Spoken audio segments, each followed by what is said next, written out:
everybody. Thanks for joining us today on this Friday, March 5th. We're excited for everyone to be with us, closing out the weekend with another great Lunch and Learn. Today, we've got David Adefeso, who is the founder and CEO of Sootchy, as well as Emma Willis, who is the COO of Sootchy. And they're here today to talk about college savings, particularly the 529 plans, as well as the story of their company, Sootchy, a little bit more of a deep dive into how that got started and the story of entrepreneurship from David's perspective. Before we dive into that, I do want to give a quick commercial for the Venture Center and our sponsors.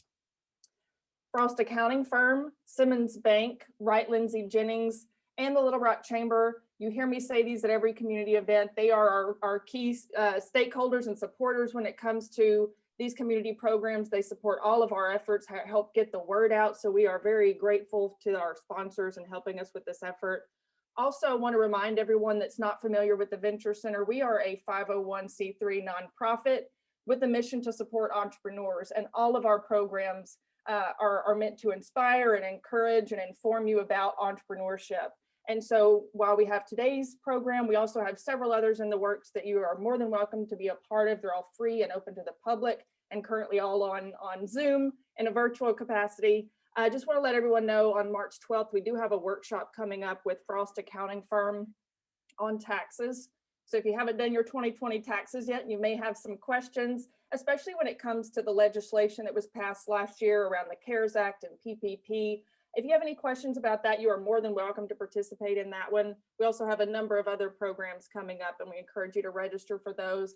You can find them on our Facebook page, our newsletter. If you haven't registered for that, go ahead and do so, and our website, of course. I'll go ahead and introduce our two guests today, and then I'll let them jump into the program. First up, we've got David, who is an award-winning financial advisor, writer, public speaker, and tech entrepreneur.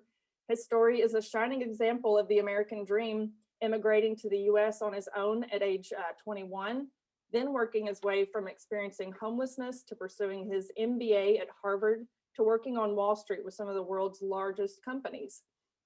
This experience gave him a personal understanding of the wealth disparity that exists in the US and became the impetus for the creation of Sootchy. This new fintech platform is driven by a mission of debt-free education for all through 529 college savings accounts and community giving. So welcome David, and I'll go ahead and introduce Emma as well. She's the Chief Operating Officer. Willis uses her decade-plus experience in both policy and operations to bring Sootchy to the forefront in the world of 529 college savings plans. She is a mom of one whose focus in life is community improvement through education and access to resources. The former executive director of the Arkansas 529 Education Investment Plan, her innovative initiatives led the program to increase from $600 million to $1 billion in assets. Thank you both for being with us. And I want to turn it over to David. I'll give kind of a run of show for everyone on what to expect as far as today's program. He's obviously going to share his story, how he got, immigrating to the US, Harvard, all of that. David and Emma are then going to talk a little bit about the wealth disparity here in the US, go a little bit more into the 529 plan, and obviously talk a little bit more about Sootchy. So I'll go ahead and turn it over to David and Emma. Hello, thank you, Venture Center, for having us here today, having Sootchy here today. We're honored. This is actually not my first experience with the Venture Center. The first time I came to Arkansas, my first trip about a year ago, prior to the pandemic, I visited the Venture Center. I, met with a couple people there, and I had a great time. Had a walkthrough. So thank you for bringing me back. I must have done something right the first time to be invited back. Thank you for having us back. I have a little bit of a different story, an interesting story, and that I guess formed my decision to start Sootchy a couple of years ago. My story started a long time ago. Seems like time flies. In Lagos, Nigeria. I was born, raised, went to college there, graduated, and decided I needed more opportunity. I needed something else. I needed, the unemployment rate there was 33%. It was then considered to be one of the most dangerous capitals in the world, loving, community-based, very, very focused on helping, your family and your friends. But, outside of that little bubble that we were in, it probably wasn't the place for me to explore, spread my wings. So I decided to leave. I was 21 years old. Got a visa, which was very hard at the time. Packed my bags, 2 suitcases full of clothes, or suit. I don't know why. My shoes, tennis shoes, most of which I had. The only thing I didn't take was my couch. Headed to JFK. Got there, and I had $250. I needed to get from there to LAX, which was a little bit of a challenge. Walking through terminal to terminal. You go through American Airlines, you go to Braniff, you go to, it was hard to get from JFK to LAX. Spent 5 hours in the airport going from terminal to terminal. Finally got that airline, Braniff, to take me for $198. So I arrived at LA with $52. I didn't have any friends. I didn't have any job. I really didn't have much. And so what I did was put myself to work. And 4 years later, I was at Harvard Business School. Things changed from there. But in the meantime, those 4 years, those challenging 4 years, I was tough, not really having any resources, to hold you up, not qualifying for any resources because at that time I wasn't a citizen. I was homeless for a while, didn't have a lot of money, sometimes didn't have any money at all, worked 3 jobs, pretty much throughout that 4-year period, and made it to Harvard Business School. I graduated with an MBA and then went to Wall Street, working as an investment banker.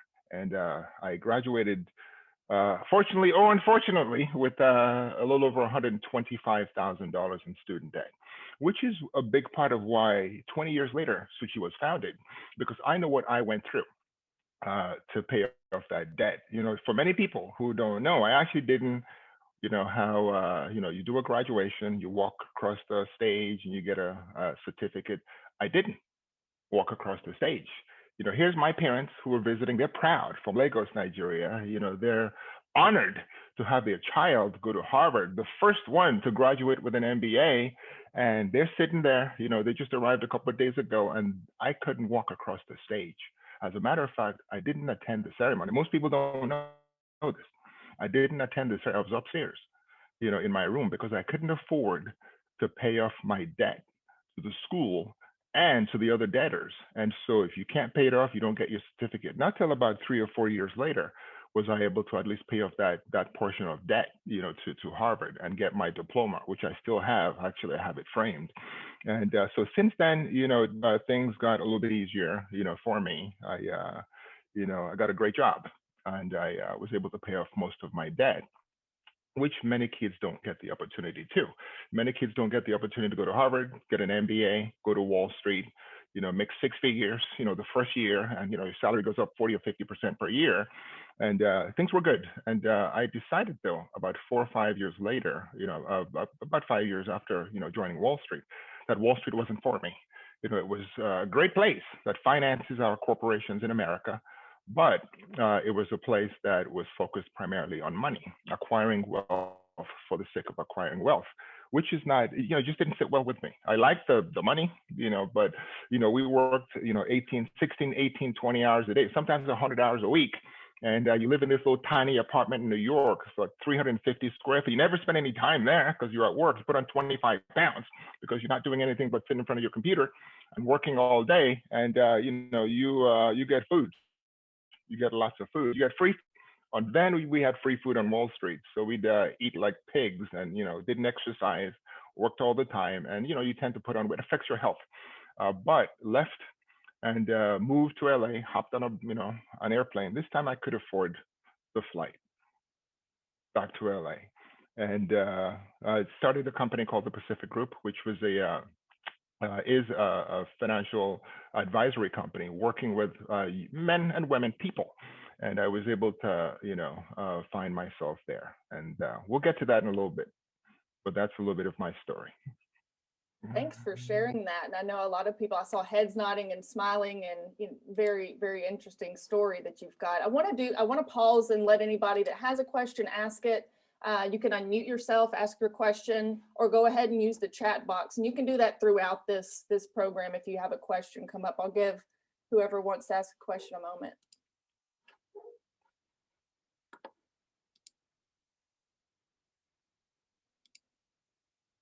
We have a captive audience, no questions just yet. Here's one. I like it. What's the biggest challenge as an entrepreneur? The biggest challenge, there's multiple challenges you have. I've been a serial entrepreneur, just so you know. I started the Pacific Group and a very successful financial advisory firm before starting Sootchy. So I have a little bit of experience, and they're both very different. Starting, a financial advisory firm that, at the time worked with, relatively well-to-do people. It's really a marketing effort. You have to get a value proposition and go out there and do what you have to do. There's a ready market out there. Starting Sootchy was a whole different ballgame, because what you're doing is you're helping to change a pre-existing system, a pre-existing structure. You're not, I don't necessarily like the word disrupting, because it means something almost, in our world now, it means you're taking something from someone. Now we're collaborating with the people out there, people who are already out there before us, and we're helping them to change the existing system. The biggest challenge that we had, what we have today at Sootchy, is changing a pre-existing structure. We work in the government space, 529 college education plans. Well, let me explain what those are. What Sootchy does is we help children get an education without student loans. Student loans are a massive problem. We have almost 70% of Americans who have student loans. These costs of going to school, tuition fees have been going up 6 to 8% per year over the last 25 years. Wages have barely budged. Over the last 10 years, they've gone up about 1%. So most people in America can't afford to send their kids to college. It's sad. It's really sad, what is happening to a lot of kids. And so what we at Sootchy have done is we've identified the problems, what these 46 million people have, and this 50.4 million young children will have over the next 18 years. And one of those problems is accessibility. It's not accessible to a lot of people. And so we do this through this thing called 529 college plans. We make them available, and we make them accessible, and we make them affordable. 529 plans are under states. They're state plans, and states are, states. They're a little bit, they take their time in getting things done, and there's a certain level of bureaucracy. So a big part of the challenge that we've had is working through the bureaucracy of working with the states to help them change, the way things are currently structured. And that's where Emma comes in. And Emma, I'm going to ask you, I'm going to throw, pass, this to you in a little bit, because we've been doing this for about 1.5 years, and we didn't have any states. We were building technology to solve a significant problem, and the people we thought we were doing it for, the states, we couldn't land the state. And so that's where I got to meet Emma, and I got to tell you, I went to a conference. It was the first conference we went to. I forget where, I think it was Jacksonville. And Emma was on stage. For many of you who don't know Emma, she was the executive director. She ran the entire 529 plan, of Arkansas, grew it by 40%, from 60% over a period to $1 billion. And so I met her. I was at this conference, and I was sitting in the back. I didn't want to ruffle any feathers, and she was on stage talking, and she commanded this presence. Everyone was listening, and I was like, if I can't get into this industry, and I'm trying hard, and she is commanding the attention of the industry, I want to work with Emma. And so we approached her. So Emma, so a biggest part of our challenge was breaking down the barriers, the walls that between the private sector and the public sector. Emma, mm-hmm. how did we do that? Because we've broken down those walls. Now we have states coming to us all over trying to set up, different plans with us. And we're mm-hmm. honored about that, that's happening. Emma, how did we do it? I think you knew when to leverage industry experience, because for me as an outsider, when I got to meet David, it was really that. It was somebody who had an honest interest in making a difference in a space, but didn't really know necessarily the politics or the overall structure for 529 plans.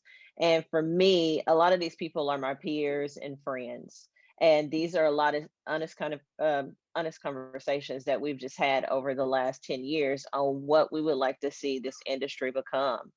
And this is our 25th year. 529s have now officially been around 25 years. And if you look at the state of the industry and you look at what Sootchy's trying to do, there are a couple of things that are out of line. 529s are not known for being the most technologically involved product or advanced product. So when you want to bring in technology to a space that moves at glacial paces, it's the first issue that you run into, because there's no need to move that fast or change things so quickly. And so it's really having to convince your peers that this is necessary.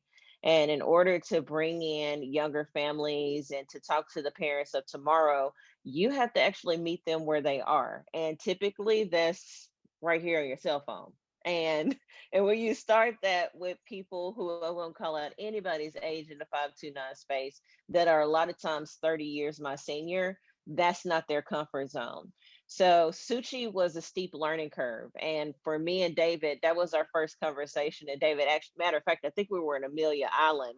It was a pretty hot day. And I was sitting down talking to you. And you guys have to know, I met David. He was filming himself walking down a hallway. And I thought, this is the strangest person I've ever met. You gonna talk about that here? And so I got a Okay. chance to really talk to him offside. I just got through speaking, and I just got through presenting, and a lot of people didn't know it was my last time speaking as the executive director. When we sat down and talked, I really wanted to know what he wanted to accomplish.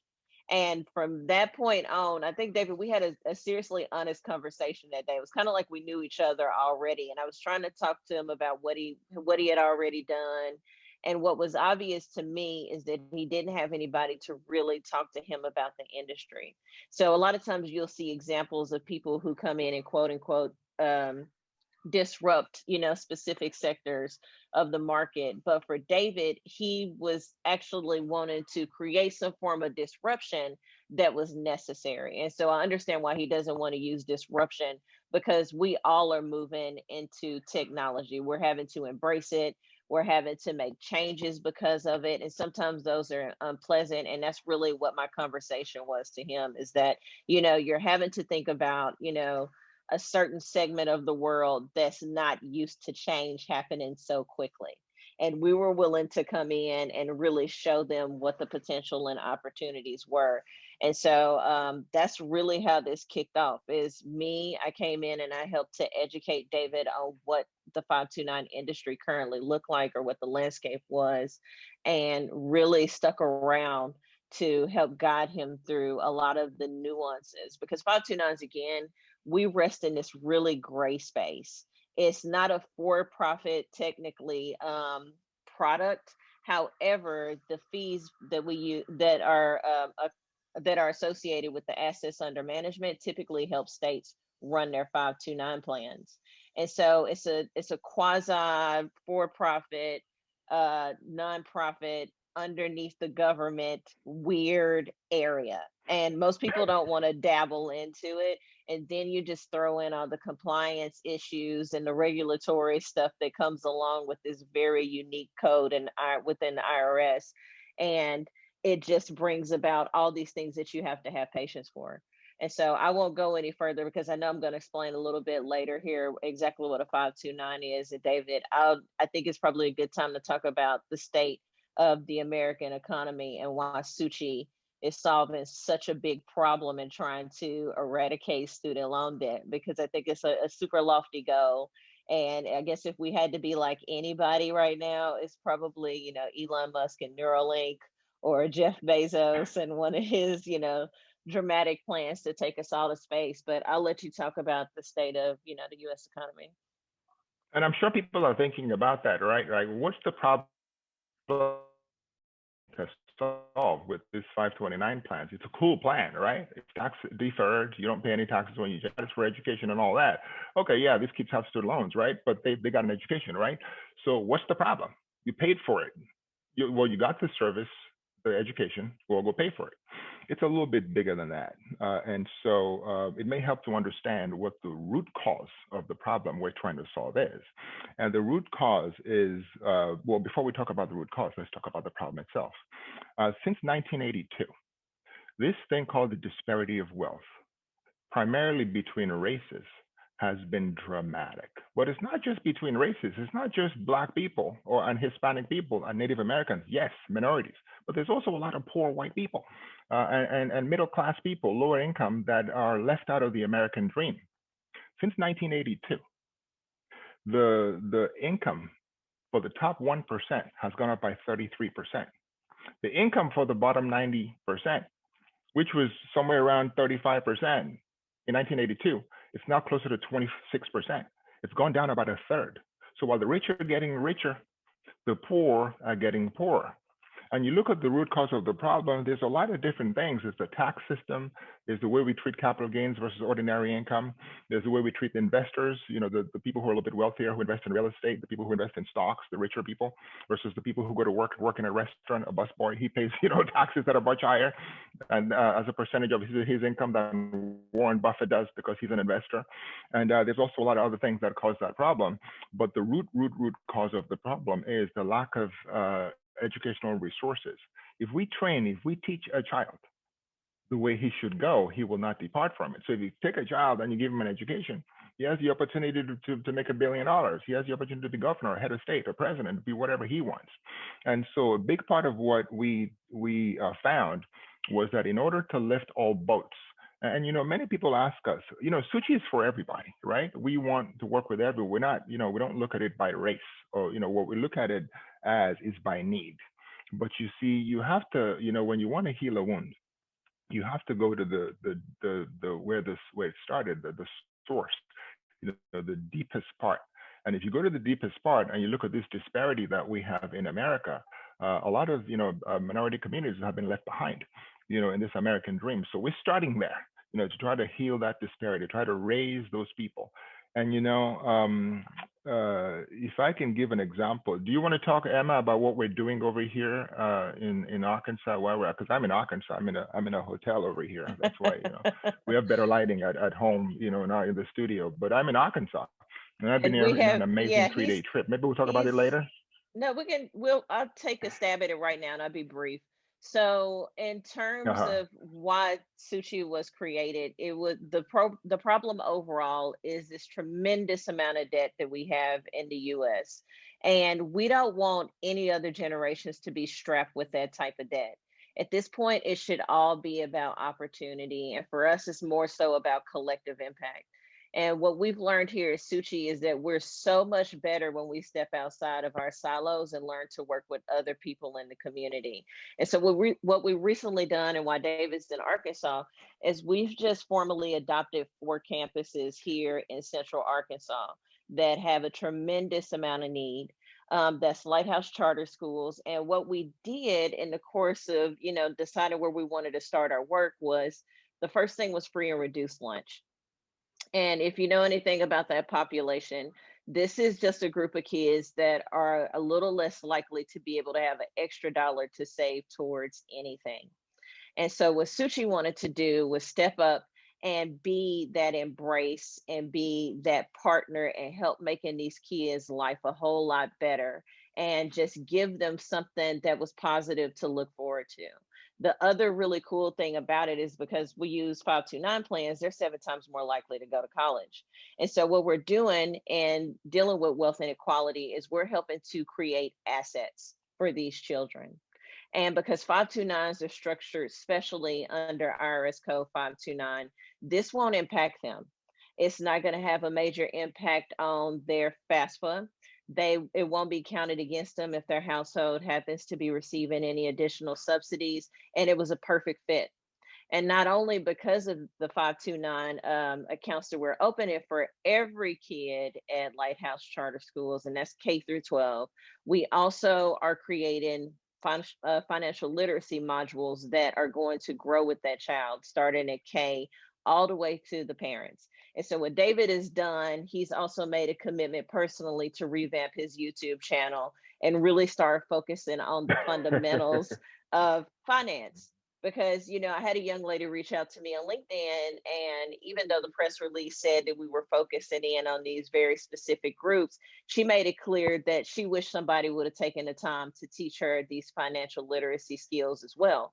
And so that's why Sootchy's for everybody. We understand our purpose here. It's just like Tums. You see a need, you feel a need. And even though we're going to make money off of a pair of shoes, we want to make sure there's another pair of shoes available for somebody else out there. And so Sootchy is, just mission oriented. We're really about the people. We really understand in order for us to honestly try to eliminate student loan debt, it means that we have to address those who are in the least spaces and are in some of the worst positions to be able to save for higher education. And these are lifetime commitments we're making, because we understand you can't just drop off money, but we're there. Most people that we start these relationships with, there are ongoing phone calls. I personally have a million touch points during the course of the week, and these are relationships we're building. So when we wanted to create Sootchy, it was trying to figure out how we reverse engineer what everybody else was doing well in order to do it better. And we say that because people are key, and this community is key in us being able to really meet that goal and helping to solve a huge problem here in the United States. And if we could talk, Emma, a little bit about these kids, it helps maybe for people to understand what we're dealing with and how deep the problem is, right? So some of these communities that we're working with, the literacy rate, on math literacy, proficiency rate is 38%. It's 35% below the entire Arkansas. On standardized tests, they score 16%. They're in the bottom 16% of the entire state.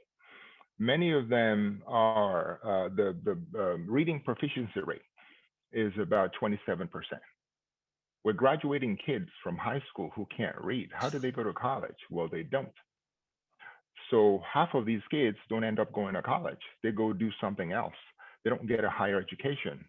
And so what we have is these people who have sort of been left behind from the American dream. And so what we're doing is we're not just jumping in there and saying, hey, like Emma said, if you get a 529 plan, kids have been demonstrated, if they have a 529 plan, they're 7 times more likely to go to college.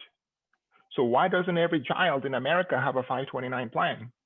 We have, of the OECD countries, America ranks in the bottom of the OECD countries in terms of education. It is sad. We graduate, in general, we graduate a lot of kids who can't read and who are not very proficient. And so what we're doing is we're not just helping them set up these plans that give them a direct path to college. We're also going to spend time educating them, not just the kids. As a financial advisor, 17 years, right? I meet all sorts of people, smart people, rich people, not so rich people. And the one thing they all often have, and most of them have in common, is they lack financial literacy.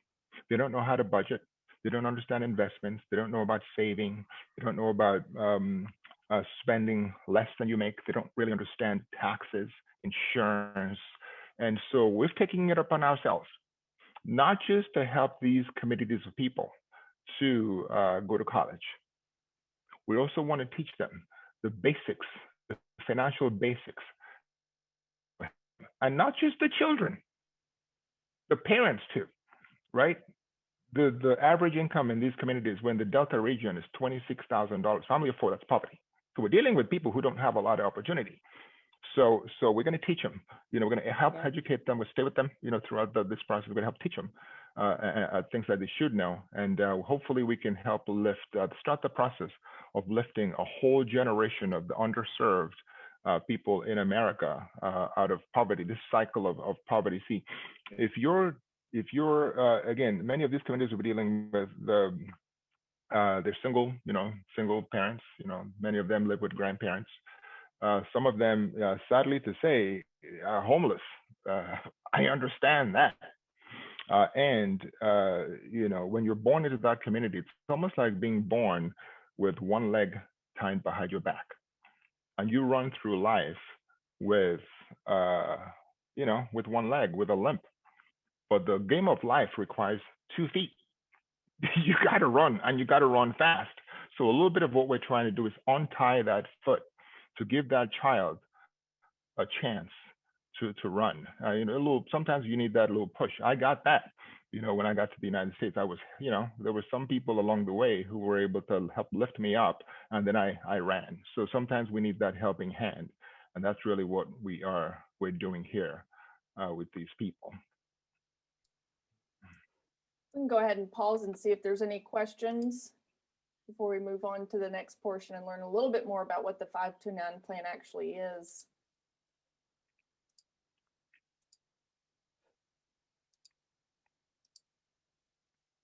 Got a quiet audience. I have a question. It's not a question really. It's more about, I would like to get David and Emma to talk about their experience when they came here yesterday to meet and be with some of the North Little Rock kids. I just kind of want them to talk a little bit about that. Mimi, wow, what a question. Look, we had a full day. You beat me to the punch. I was on mute. That's what happens. Oh, Emma, no. Ladies first. You please go. Okay. Sorry. I was on mute and I was like really talking. So I was saying it has to be the best part of our job is seeing the reward of who we get to impact and the actual, I apologize, and the kids' eyes lighting up, just knowing somebody is there for them. And I got to stand from afar as I watched David interact with a 5th grade class, and they had real questions for him. And the questions ranged from what their careers were going to be. David walked them through what a 529 plan was, gave them insight to his life and some of his issues. And before David talks a little bit about the kids, I have to talk about the staff and the teachers at the school as well. And so while we were there, there's Miss Williams who happens to be the parent coordinator and is in the front office. Miss Williams has hand-drawn dolphins. We showed up with welcome Sootchy signs everywhere. She set the mood. There was music in the foyer. There was all types of things set up for us because in her mind, she said, I've never had a single partner come up and show this much interest in making sure our scholars make it to the next level. She said, and for us here at Lighthouse Charter Schools, it means that our kids are absolutely going somewhere. And so for us, that's, for me, that's what I took away from the day is that a lot of times they just need that other person outside of them rooting for their kids, a champion of sorts to come in and say, we have your back. You get the additional supports from the outside. And she wanted to give me a hug so bad, and darn it, COVID prevents all of that. But she just smiled, and it was great seeing her cheeks rise up and seeing her eyes light up. And guys, these people are educators who make the least amount of money, who once these kids open their Sootchy 529 account have already made a pledge to put additional dollars into their scholars 529 accounts.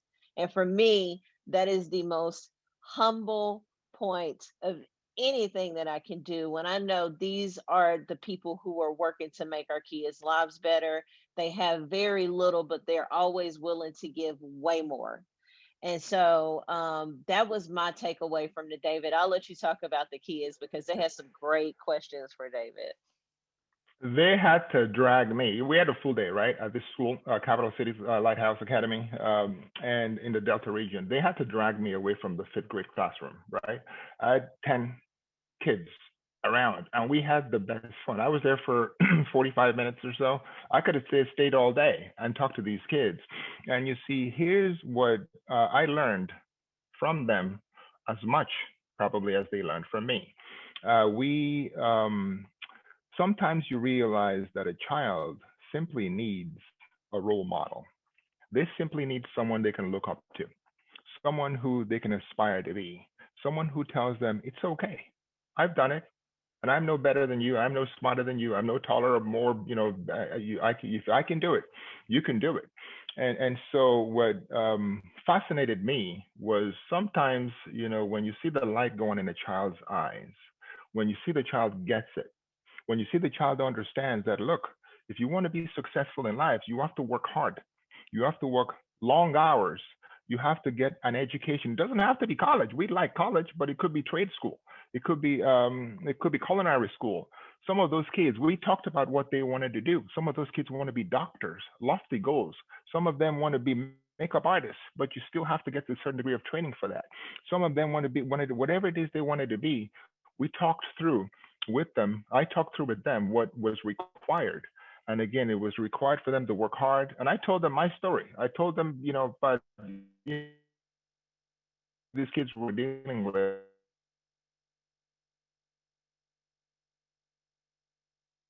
someone they can look at and say, well, if he can do it, why can't I do it? And so that's what that's what I took from it. But again, the kids were one part, a big part, for me, the highlight. But there was also the second part, the administrators. Wow. Superintendent Noel, Principal Malanga, Mrs. Hart, Wendell, wow, these guys are committed. I was talking to one of those teachers. Being a teacher is hard. In this area, when you talk about it's a 24/7 job, many of these kids have homes. They grow up in homes that are not very stable. And they come to school hungry, dirty sometimes, with no food. So you got to provide for them. Both you got to provide not just an education, but sometimes you provide psychological, help. Sometimes you talk them through things that they're going through, and they get to look at the school as a different family, from the family they have. And so those administrators who are teamed up with, decided to team up with us to help make a difference, are, it's really commendable. So yesterday for me, Mimi, was eye-opening, because sometimes you have to go where the problem is. Talk to the people, which is that's a big lesson with technology, right? If you're designing technology, it's one thing to design technology and feel you have, okay, we have a problem, let's go solve the problem. Okay. But you see, you have to go where the problem is, and you have to talk to the people who have the problem, and you have to ask them what the problem is, and then you have to build the solution for those people. And then after you've built it, you got to go back to them and say, well, does this work? And if it doesn't work, well, you have to rebuild and you have to go back. It's a feedback loop that you have to keep doing until you have the product that they actually love. And that's what we're in the process of doing. We're a new company, we've been around for a couple of years, but we just launched, and we're going through that process of making sure our product works for the people we created it for. And it was eye-opening and it was enlightening. We have a few other questions over here, Ashley, in the chat room. Do you want to us to just answer? How do you want to do that? Yeah, one of the questions asks if you had a background in fintech, or did you know much about the technology and banking sector before you started this?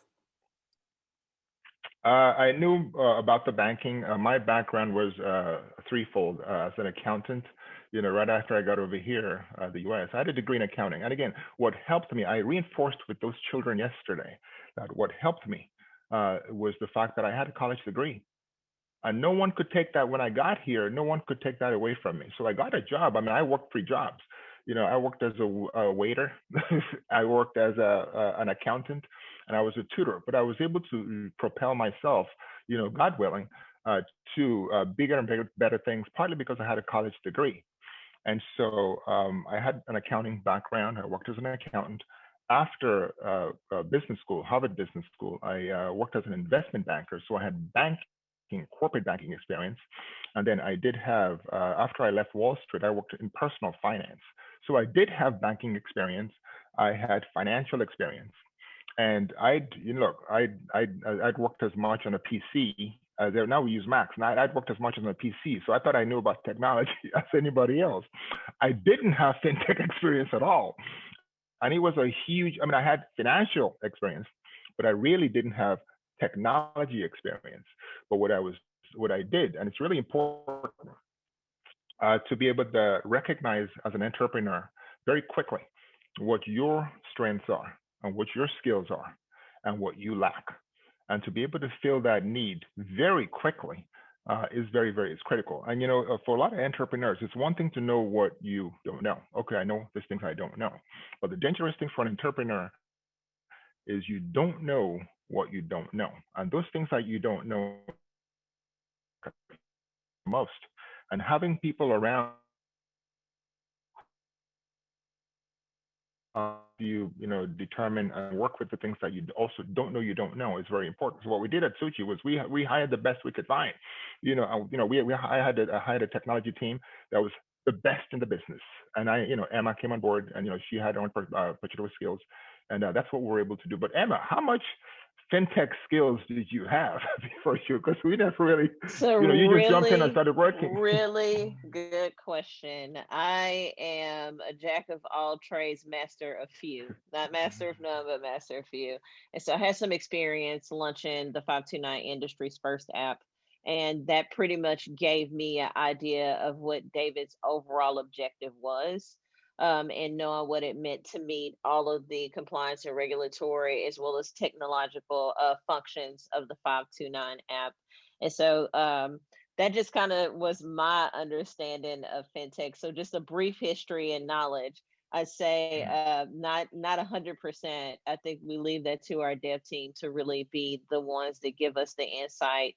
And I think as our CEO and as COO, we have the ability to rapidly gain knowledge. So we sit in a space where we consume on a regular basis, and we educate ourselves on a daily basis. The learning curve is steep, but it also leaves space for us to be innovative and to think outside of the box. So I think we're in a pretty unique space because we never look at things, I guess, the way a true tech founder would look at it, because we don't think about what's impossible, or we don't understand the code enough to think, we can't do this. Instead, me and David spend most of our time going, that would be great.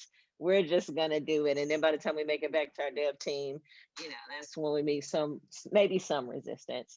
But other than that, just very little experience. But I guess, David, I'm gonna go ahead and tell everybody a little bit about what 529 plans are and what makes them special in regards to Sootchy. And so for those of you who don't know, and only 4% of Americans know, so if you don't know, don't feel bad. 529 plans were created some 25 years ago. And with that IRS section code, 529 came about. It's not the most attractive name. We're stuck with 3 numbers. And so it's always going to be 529s. They allow you to save for higher education as well as disability expenses now without you paying any taxes on the money. It grows tax-free for the duration or the lifetime of the account. Within those accounts, you get to choose from a number of things. And a lot of times we deal with Vanguards, we deal with iShares. Those are all total index funds, they're ETFs. And it's just a mixed bag of things that we pull together that allow you as the consumer or the 529 account owner to feel comfortable embracing an investment product.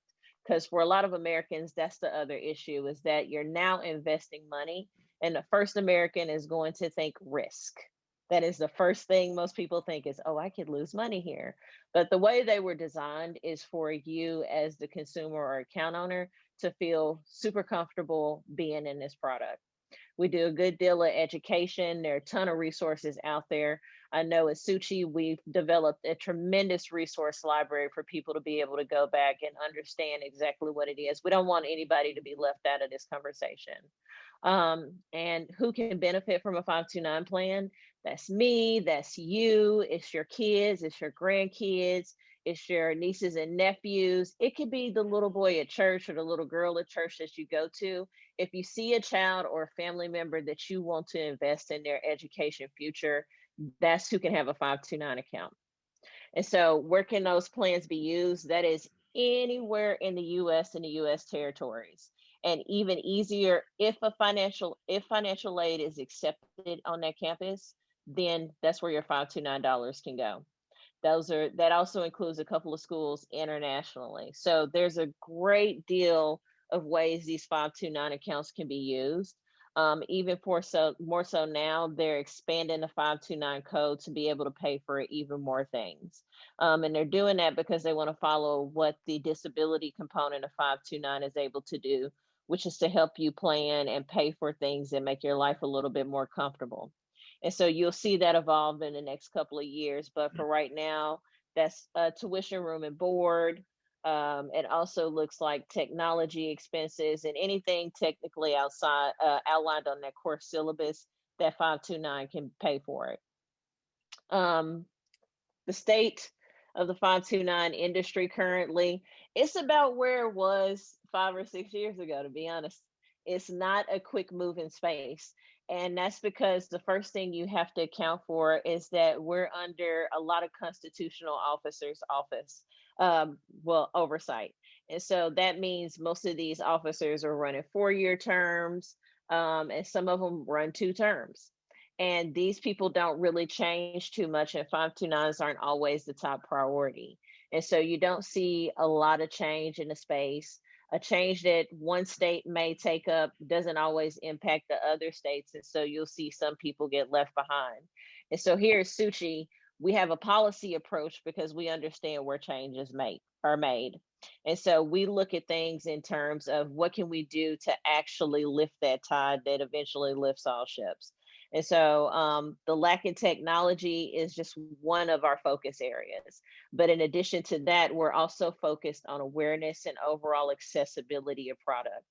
Because for most Americans, the only time you think about a 529 plan is if you have a wealth management advisor, or if you have a friend or family member who has a 529 plan, so you have some level of knowledge. But for most Americans, they know nothing about the product. And so what we want to do is increase that overall awareness. And through accessibility, we're building an app platform that allows more people to come in contact with it more frequently and be able to move through that onboarding process in less than 5 minutes. And so that's a little bit about 529s, but overall, it's about affordability and being able to give people the opportunity to have gifts move into that 529, their Sootchy 529 plan. And so what you'll see with the Sootchy app is we understand friends and family play a critical role in the success of the growth of your 529 plan. We're now wanting you to reimagine what a birthday, the tooth fairy, what a Christmas gift looks like. It's like now with the push of a button, I'm sending Mimi a push notification that says, in lieu of gifts this year, Kyle would like money into his 529 account. And you think about how many people actually give your kids gifts, that compounds over years. And that money eventually will help you get to paying for one semester of college. And that's one less semester that you would eventually have to take out in student loans. And so our job here is simple. We're trying to reduce and at the end of the day, eliminate that need to go out and take those loans. We have a few Now, questions coming imagine in that these we want to make sure amazing. that we address. If we can go ahead and answer some of these questions. Let's see. Does the money in the 529 plan get interest? Is there interest involved? Yes, yes. When you put the money in the plan, or like Emma said, when your family and friends during birthdays and holidays, instead of giving gifts, they opt to put money into the 529 plan. The money goes in and it's invested in, and again, that's the second part about 529 plans that's fascinating, right? Because it's invested in stocks and bonds and things that grow in value. But the interesting thing is it gives people who normally wouldn't have the opportunity to invest in these stocks and bonds an opportunity too. It also gives them the opportunity to learn. These kids get to learn about stocks, they get to learn about bonds, they have their own account. Do you know what power it is when you tell a 5-year-old, look, here's your account, and it went up, you made $10 today, and here's the stock or the bonds or the investments it was invested in. That kid develops an interest. It's like, oh, I own something. I have my own little part of the world. And again, so the money's invested, it's invested in stocks and bonds. Interest is actually something that comes out of debt securities. It's more dividends invested in stocks and capital gains. So the money is growing over a period of time for your kid. And again, that's the power, Albert Einstein was reputed to say that the greatest one of the greatest forces on earth was the power of compounding. That is one thing that needs to be told, that needs to be said, right? When you have money going into a plan regularly and it goes in early, you have the opportunity to have that money grow for you. So you put in $100 today, you have 10, say you make 10% interest, that's $110 you have next year. And if that $110 is not taxed, which it's not in 529 plans, now you not just have $100 working for you, you have $110 and then $120. Before you're done with that $100 is $300. And that's the power of compounding. So yes, the money grows. It's not necessarily just interest, because interest refers to debt securities, but you also have dividends and capital gains. We have another question. What happens when there's money left in the 529 account after the person graduates? That's also a good question. So what we typically do in that case is we want you to pause, don't be so reactionary, and think about what the future may bring. That same child that just graduated may want to use that money for additional certificates or graduate level studies. That money can follow them for quite some time. And if that child ends up having kids of their own, as the account owner, you can in turn gift that money over to the other child and make it a new 529 account beneficiary. Is there a You limit? know, that's a really good question. I'm sorry, what was the second question? Sorry, there was another question that asked if there was a limit on the 529 plan amount. So Right. the Well, if I could lifetime, just go back to that, sorry, Emma, if I could just go back to okay. that last question about what should I do if I don't use it? Because this often happens. You know, you get grants, you get scholarships, you get, you know, all sorts of, you know, you can actually use that money for, you know, other people. Like Emma said, you can, you know, a parent can use it for other children, for themselves, and so on and so forth. But again, there's another part that we shouldn't forget. You know, many people, it's a way to build sort of a multi-generational legacy. You know, there's many underserved people who don't have the opportunity to pass wealth from one family to another, you know, from one child, from a parent to a child. And that's one of the biggest gifts you can give your children, not just an education, but you can also give them something that would help them in life to start a business, maybe go to school or do something else. So you can, if your child doesn't use the 529 plan, you can actually leave it in there for their children. Mm-hmm. And their children and their children, and essentially build a multi-generational legacy of education within your family. Mm-hmm. That's fantastic. And I want to make sure we covered the question. Is there a limit on the 529 plan? So the over the lifetime of the account, you can put north of 300. You can put $311,000 in there. Over that is, you as an account owner can put $311,000 in your 529 account. But annually, you can also do per child per parent, it's about $15,000. So if you have two children, a dad can put in 30,000, right? A mom Mm-hmm. can put in 30,000 for both, 15 for each child, and a mom can do 15 for each child. So right there's 30,000. But you can also lump in 5 years worth of payments. So you can actually put in $75,000 Mm-hmm. at a go. If you can afford it, it's a really good thing to do that. It's fantastic. And we have just a couple of minutes left. I want to leave it to David and Emma to follow up with any final comments. I think what we're doing, Emma, why don't you, go ahead and, some final thoughts. Yeah, this is my call to action for my Arkansas residents on the call. We are working really hard to put our time and energy in these underserved spaces. And if you or anybody else on this call happen to be a champion in your own right or in your mind, we would love for you to support us in our efforts to meet these kids and help support them in their journeys to help save for higher education. And that could be coming out and supporting the school by talking about what it means to open a bank account. It could be about saving. But it's going to take a village to get this done. And we're looking for those Sootchy champions and those ambassadors. And my call to action is really about helping us make this a reality for a number of students.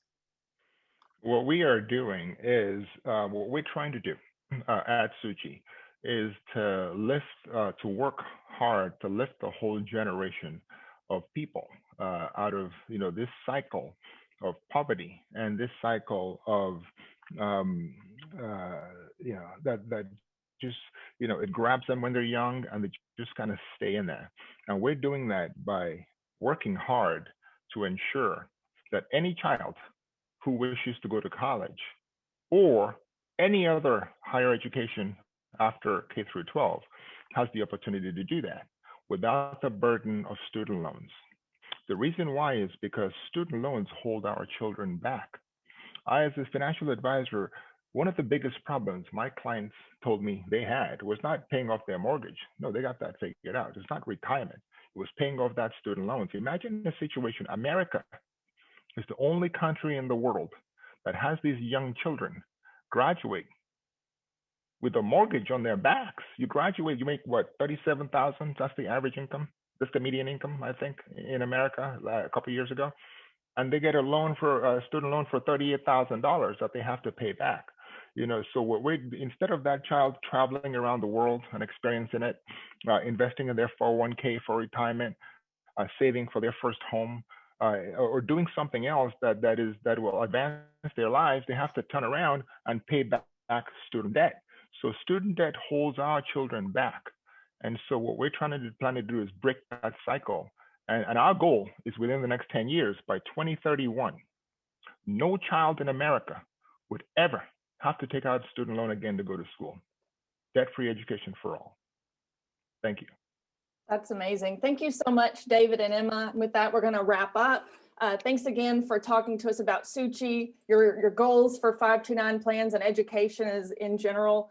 Also want to give a big thank you again to our sponsors for supporting our efforts and all of our community programs: Frost Accounting Firm, Simmons Bank, Wright Lindsay Jennings, and the Little Rock Regional Chamber. We hope to see you all again soon at one of our other community program events. We encourage you to check out Sootchy, learn more, ask questions if you have any, and we hope to see you all again soon. Thanks, everybody. Thank you. Thank you.